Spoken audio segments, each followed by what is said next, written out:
guys, hope you're well. So today we are talking about yeast. One of the most common questions I get asked about with yeast. So the most common one is, can I use bread yeast?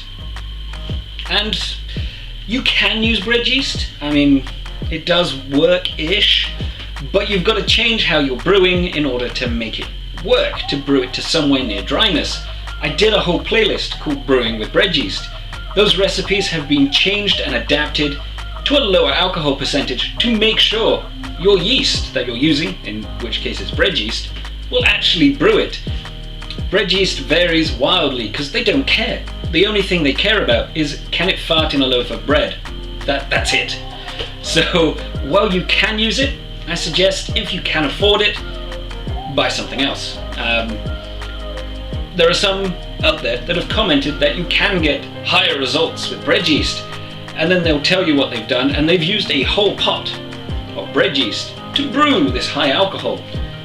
I say high alcohol, 10 to 15 is kind of the range, which is cool, but for the same price as that one pot of bread yeast, you can buy one packet of real yeast and brew it to the higher alcohol, and it doesn't taste like ass. So there we go, I've just put it out there. So that's my thoughts on bread yeast.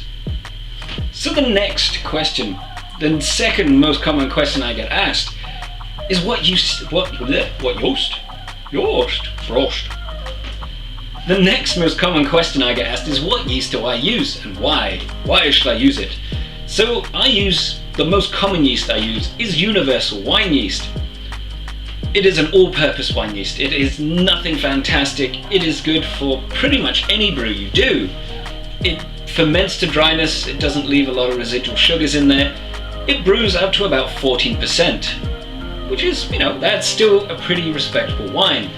You can go slightly higher with it, but it's easier to brew it slightly lower and get a dry product than take it to its extremes and get a sweet product. You can't take away sweetness from your wine, but you can always add it back in, and that's why I do it. It doesn't impart its flavors, so you have no problem with the temperature range. It can brew down at 12 degrees and it can brew up at 25 degrees, and the results are going to be the same. The only difference is it's going to brew faster the higher the temperature. Pretty handy to know. So you pretty much, it's cheating. We like cheating. So yeast hydration. There's a lot of people out there that say you have to, 100% have to hydrate your yeast, because you need to keep your yeast as happy as possible. To them, I go, meh. I don't hydrate my yeast before I add it in my booze or my beer. I don't bother with it. It's a step that leads to more problems, potentially, than it solves. The most people, because I've seen people do this, they'll pick up a bag of yeast and they'll be like, right, I've got to hydrate my yeast. They'll sterilize everything apart from the container that they got. They'll just pick up a pint glass, they'll stick some water in it from the tap, and then dump in a load of yeast and leave it open out on the side. While it does work and the chances of you picking up infection are smaller, if you're just gonna, why? Just don't bother. Just stick it straight in, and that's one less step. Everything is sterile and you've just done. Now, even if you kill 50% of the yeast you add in, you've still got a lot more yeast in there than anything else. It's like killing off the weak ones. You don't want unhappy yeast, so if it dies, it's not a problem. The other yeast cannibalize it and eat it, and then make more yeast. So, as an example, one of those tiny little grains that you see in the thing is 10,000 yeast all together in one, those tiny little grains. That's 10,000 yeast cells. It's quite a lot. So a quarter of a teaspoon is approximately, say, 500 of those grains somewhere. Just throwing it out there. So that's 5 million yeast cells that you're adding in to a batch. 5 million, that's quite a lot. Now, even if you kill 50% of that in your brew, it's a very high extreme, but if you killed 50% of it, because the yeast reproduce, like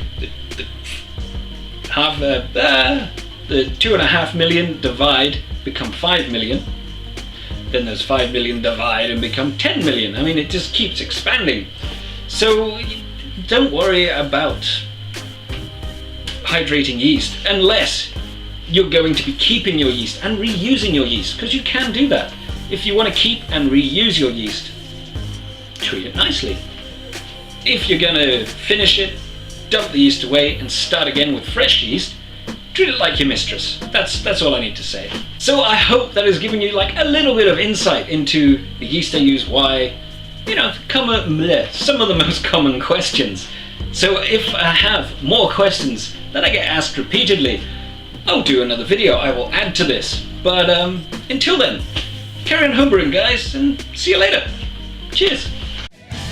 So I just want to take a second to thank my patrons. They're helping me grow the channel, upgrade my equipment, all of that fantastic stuff. And as a thank you to them and for future patrons, I also do 4 Patreon-only videos per month. So it's pretty handy if you want a little bit extra. So there's some other links to videos down below, and of course the Patreon and subscribe button. Don't forget to check those out. See ya.